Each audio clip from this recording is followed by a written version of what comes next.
All right, let's jump right in.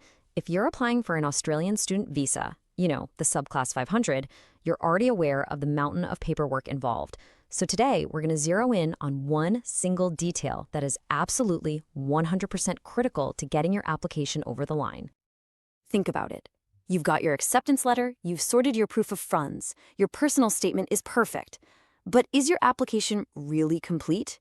Are you totally sure you haven't missed that one tiny but non-negotiable step?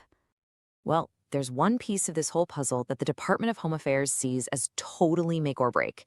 And you guessed it, it's your health insurance. Seriously, this is not an optional extra or something that's just nice to have. It is a core fundamental requirement for your visa, period. So, let's make sure we get this right. First things first, we need to decode exactly what the government is asking for here. And it all comes down to an acronym you're going to hear a lot, OSCH. So what is OSHC? It stands for Overseas Student Health Cover. And really, all you need to know is that it's the mandatory health insurance you have to have for your entire stay in Australia. And here's the key part. It can't be just any old policy. It has to come from an approved Australian provider. Okay, so who actually needs this? The answer is pretty much everyone. OSHC is mandatory for every single student visa applicant and any family member who's coming with you. Now, there are a tiny handful of exceptions for students from Norway, Sweden, and Belgium who are covered by their own national schemes. But for everybody else, it's an absolute must. Right, so you know you need it. The big question is, how do you actually go about getting it? Let's walk through your action plans step by step. You've basically got two main ways to do this. The first, and honestly often the simplest way, is to just let your university or college arrange it for you.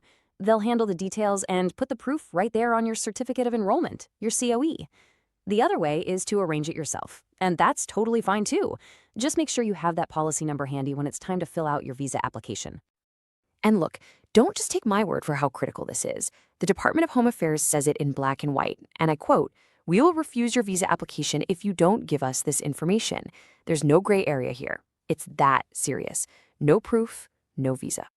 Now, here's where things can get a little tricky, and it's a detail where a lot of people get tripped up. It's not just about having the policy, it's about the timing. Let's talk about the single most important date you need to get right, when your coverage has to begin. It's a really common mistake to think your insurance just needs to start when your classes begin or maybe for orientation week. But that's wrong. Your OSCC has to be active from the very day you step off that plane and arrive in Australia. Let's be absolutely crystal clear on this one. Your health cover must start the day you arrive in the country, not the day your course begins. So if you're planning to get there a couple of weeks early to find a place and settle in, your insurance has to cover that entire period. No exceptions.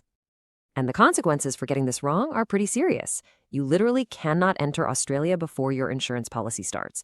In fact, they can ask for proof right at the airport. And if you don't have it, you risk being put on the next flight home. And once you're here, you have to keep that coverage going until the day you leave Australia. Oh, and for those of you who might already be in Australia on a different visa and are now applying for a student visa, listen up. There's an extra rule for you. Your health cover has to be continuous. That means if your old visa required insurance, you can't have even a one-day gap between that policy ending and your new OSHC beginning. It needs to be a seamless transition. So far, we've talked a lot about you, the student. But what if you're not coming alone? The rules for health insurance apply to every single person coming with you on your visa. So, if you're bringing your partner, your spouse, or your kids with you, this next bit is absolutely essential. Please don't just assume your single policy is going to be enough. The rule is simple and strict. Every single member of your family must have health insurance, and this even includes any children born in Australia after you've already arrived. That's a big one people miss. You'll most likely need to upgrade from a single policy to a family plan. And if your family is going to join you at a later date, they need to have their own proof of OHSC for their own visa applications. Okay, we've covered a lot of ground. The what, the why, the how, and the when. So let's pull all of this together into one final, super simple checklist of the absolute non-negotiables. Here we go. Number 1. Make sure your policy is specifically OSC and it's from an approved Australian provider. 2. Double and triple check that start date. It has to be your day of arrival. 3. If you're bringing family, make sure every single person is on that policy. And finally, number 4, have that policy number or the proof on your COE ready to go before you even think about hitting submit on that visa application. So remember, this is not just another box you need to check. It's a foundational requirement for your entire journey to study in Australia. The question isn't if you need it. The only real question left is your proof of OSHC ready for your application?